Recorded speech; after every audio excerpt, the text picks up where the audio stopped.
ઉનાળો આવે એટલે બપોરે કે રાત્રે વધારે જમવાનું કોઈને નથી ગમતું. વધારે પાણી પીવાના લીધે પેટ હંમેશા ભારે ભારે જ લાગતું હોય છે. પણ આ સિઝનમાં શરીરને બધા મિનરલ્સ, વિટામિન્સ અને પ્રોટીન મળી રહે તે માટે આજે હું તમારી સાથે શેર કરી રહી છું એકદમ ટેસ્ટી, ચટપટું અને છતાંય દરેક વિટામિન અને મિનરલ્સથી ભરપૂર એવું સલાડ, જે નાનાથી લઈ મોટા સુધી બધાને ભાવશે, ફટાફટ બની જશે અને સૌથી વધારે ઇમ્પોર્ટન્ટ વસ્તુ ઉમેરીશું તે છે મખાના, જેના ફાયદા હું આગળ તમારી સાથે શેર કરીશ.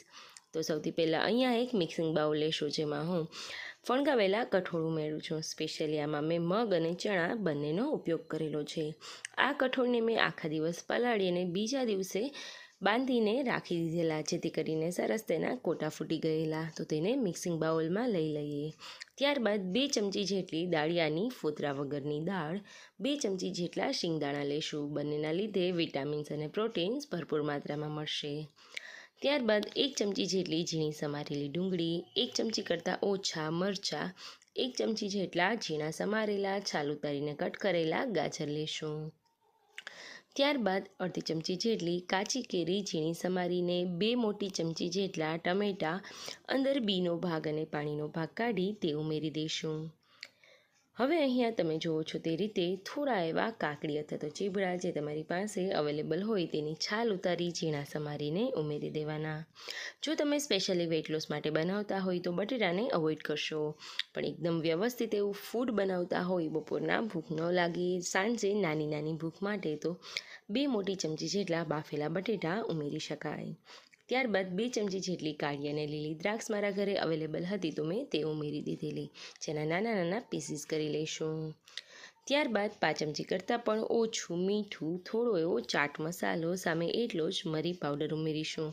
અહીંયા આ ત્રણેયનું પ્રમાણ કરતાં થોડું એવું શેકેલા જીરાનું પ્રમાણ વધારે રાખીશું. ત્યારબાદ ધોઈને ઝીણી સમારેલી કોથમીર ઉમેરીશું, જે ઓલમોસ્ટ 3 થી 4 ચમચી જેટલી છે. જેને આમાં બધી વસ્તુ એકદમ હેલ્ધી અને ટેસ્ટી એમાં પણ મિક્સ થશે ત્યારે તો આ ખૂબ જ સરસ લાગશે. ત્યારબાદ લાસ્ટમાં હું અહીંયા અડધી ચમચી જેટલો લીંબુનો રસ ઉમેરી દઈશ, જેથી કરીને આમાં એકદમ ટેંગી એવો ટેસ્ટ આવે. હવે ધીમેથી આપણે બધી વસ્તુને છૂંદો ન થાય, વધારે પ્રમાણમાં પાણી ન છૂટે તેમ મિક્સ કરતા જશું. ત્યારબાદ લાસ્ટમાં દાડમના દાણા અને શેકેલા મખાના ઉમેરીશ. મખાનાના લીધે હાઈ બ્લડ પ્રેશર હોય તો તે કંટ્રોલમાં રહે છે, ડાયાબિટીસમાં પણ ખૂબ જ ફાયદાકારક છે અને સાથે સાથે પેટ ભરાઈ જશે અને એકદમ તંદુરસ્તી, શક્તિ અને સ્ફૂર્તિ આપશે. તો ઉનાળામાં જ્યારે તમે બીજું કાંઈ લીલોતરી કે હેલ્ધી શાક ના ખાતા હોય ત્યારે 1 બાઉલ જેટલા શેકેલા મખાના પણ ખૂબ જ ફાયદાકારક રહે છે. અહીંયા ગેસ પર ડ્રાય રોસ્ટ કરી શકાય, અથવા તો ત્યારે તડકો ખૂબ જ વધારે હોય તો 1 કલાક માટે તમે તડકા આવતો હોય એ જગ્યાએ રાખી દેશો તો પણ મખાના શેકાઈ જશે. તો છે ને એકદમ ઇઝી સલાડ. હવે આ સલાડને તમે એઝ ઇટ ઇઝ કાચા ફોર્મમાં પણ ખાઈ શકો છો. હું તમને આ જ સલાડની આગળ એક ચટપટી એવી ચાટ બનાવીને શીખવાડું છું. હવે તમે લાસ્ટમાં જોયું મેં થોડી એવી કોથમીર અને બીટને ખમણીને પણ ઉમેરેલું હતું. હવે તેની ચાટ બનાવવા માટે એક બાઉલમાંથી આપણે પ્લેટમાં લઈ લઈશું.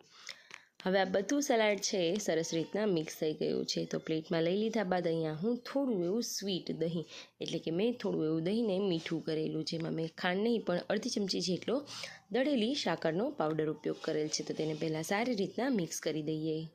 તો ફ્રેન્ડ્સ, ઉનાળામાં રાત્રે ઠંડુ ઠંડુ દહીં અને આ ચાટ ઘરે એકવાર જરૂરથી ટ્રાય કરજો. અને હા, જો તમે પણ વેઇટ લોસ કરવા માગતા હોય તો દહીંને એઝ ઇટ ઇઝ ઉપયોગમાં લેવું, તેમાં ખાંડ કે સાકર કંઈ જ ના ઉમેરવું. ત્યારબાદ થોડી એવી ખજૂર આંબલીની ચટણી અને કોથમીર મરચાંની જે ગ્રીન ચટણી હોય તેનો ઉપયોગ કરીશું. ત્યારબાદ આની ઉપર શેકેલા જીરાનો પાવડર, થોડો એવો ચટણી પાવડર, દાડમ અને કોથમીર ધોઈ ઝીણી સમારીને ઉમેરી દઈશું. તો જેને એકદમ ઇઝી, તો ઉનાળામાં મજા પડી જશે, વેઇટ લોસમાં ઉપયોગી થશે. અને હા, મખાનાના લીધે પ્રોટીન, વિટામિન્સ અને મિનરલ્સથી ભરપૂર રહેશે. તો લાસ્ટમાં થોડી એવી સેવને સ્પ્રિંકલ કરી અને આપણી ચાટને રેડી કરી લેશું.